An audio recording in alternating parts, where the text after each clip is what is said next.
السلام عليكم ورحمة الله وبركاته، ازيكم وعاملين ايه؟ البرطمانين اللي قدامي دول سعر الواحد فيهم تقريبا 500 جنيه من حاجة كلنا بنرميها وبنتخلص منها مع انها مفيدة وصحية ومهمة جدا للجسم. من فترة كده كنت كل ما اجي انضف بط والاقي فيه دهون، سواء كانت الابدومينال اللي هي دهون البطن او الدهون الموجودة تحت الجلد، كنت زي كل الناس او اغلب الناس بقى بنرميها وبتخلص منها.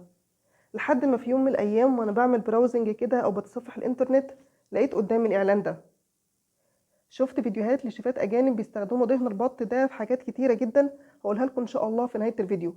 وعشان اعرف ليه الحاجه اللي احنا كلنا بنرميها وبنتخلص منها غاليه قوي كده، بدات اشوف الابحاث العلميه اللي بتتكلم عن دهون البط، ودي كانت النتائج. الانيمال بايو ساينس او مجله علم الاحياء الحيواني نشرت بحث سنه 2022. البحث ده بيقول انهم لما استخدموا دهن البط في صناعه الفرانكفورت او النقانق، ده حسن جدا من الخصائص الفيزيائيه والكيميائيه للنقانق. الفود كيمستري أو مجلة كيمياء الغذاء نشرت بحث سنة 2021. البحث ده بيقول إنه بيتم استخدام زيت فول الصويا وزيت فول الصويا المهدرج علشان نحصل على المارجرين أو السمن النباتي. ولكن زيت فول الصويا المهدرج ده بيحتوي على كميات كبيرة جدا من الترانس فاتي أسيد أو الدهون المتحولة، ودي خطر جدا على صحة القلب والأوعية الدموية. في البحث ده تم استبدال زيت فول الصويا المهدرج بدهون البط، وبعدها تم تقييم الخصائص الفيزيائية والكيميائية والحسية والأكسدة للسمن النباتي، ودي كانت النتيجة: إن المارجرين أو السمن النباتي المحتوي على 80% دهن بط أظهر تحسن في جميع الخصائص.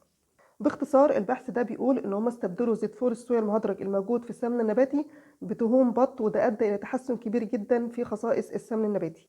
البولتري ساينس أو مجلة علوم الدواجن نشرت بحث سنة 1977. البحث ده عمل مقارنة بين جودة الدجاج المقلي في الزيت النباتي وجودة الدجاج المقلي في مزيج من الزيت النباتي ودهن الحيوان. عملوا خلط بين الزيت النباتي ودهن الحيوان بنسبة 2:1 دهن البط، وكانت النتيجة إن قطع الدجاج المقلية في خليط الزيت النباتي ودهن البط كانت أفضل من حيث الجودة واللون. دهن البط هو دهن صحي غير مشبع، بيحتوي على حمض اللينوليك، وده حمض مهم جدا للحفاظ على صحة الخلايا، وكمان بيساعد على امتصاص الكالسيوم في الجسم. دهن البط كمان بقى فيه ميزة مهمة جدا، إن هو مبيدخنش بسهولة. يعني بمعنى صح نقدر نستخدمه على درجات حرارة عالية ولفترات كبيرة، يعني أقدر استخدمه في القلي مرة واتنين وتلاتة وأربعة. الحقيقة إن مميزات دهن البط كتيرة جدا، وهو بالتأكيد أفضل من المارجرين أو السمن النباتي، بل هو كمان أفضل من الشحوم الحيوانية أو الدهون الحيوانية. ولكن يجب عدم الإفراط في استهلاكه زيه زي أي شيء، ويجب التنوع بالمصادر الدهون المختلفة زي الزبدة البلدي والسمنة البلدي والزيوت النباتية والشحوم الحيوانية وغيرها. تعالوا بقى أقول لكم دهن البط بيستخدم في إيه. زي ما قلت لكم في أول الفيديو تقريبا بيستخدم في كل حاجة، ولكن أشهر استخدام ليه إن هما بيستخدموه في تحمير البطاطس، وده لأن هو بيدي طبقة كريسبي كده على البطاطس من بره، طبقة مقرمشة جميلة كده على البطاطس من بره. استخدموا دهن البط كمان في عمايل الفنكوش. الفنكوش ده بيحتاج كمية زيت كبيرة عشان يكبر ويتضاعف حجمه، وده كمان عشان لو شرب من المادة الدهنية اللي اتحمر فيها يبقى شرب دهن صحي اللي هو دهن البط.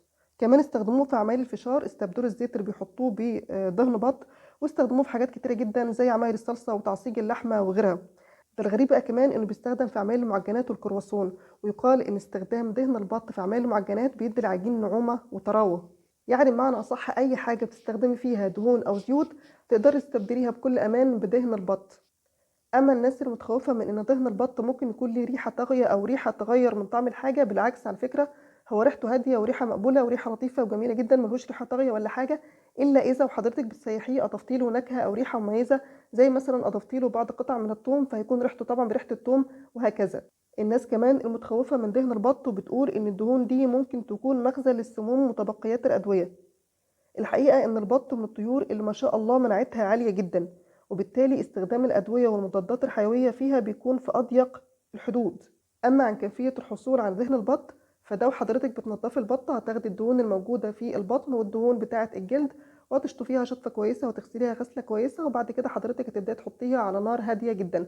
هتسيحيها على نار هادية لحد ما تبدأ قطع الدهون بتاعتك تتغير لونها ويستوي. واعتقد ان في فيديوهات كتيرة على الانترنت ممكن حضرتك تشوفيها ازاي تسيحي دهون البط وغيرها.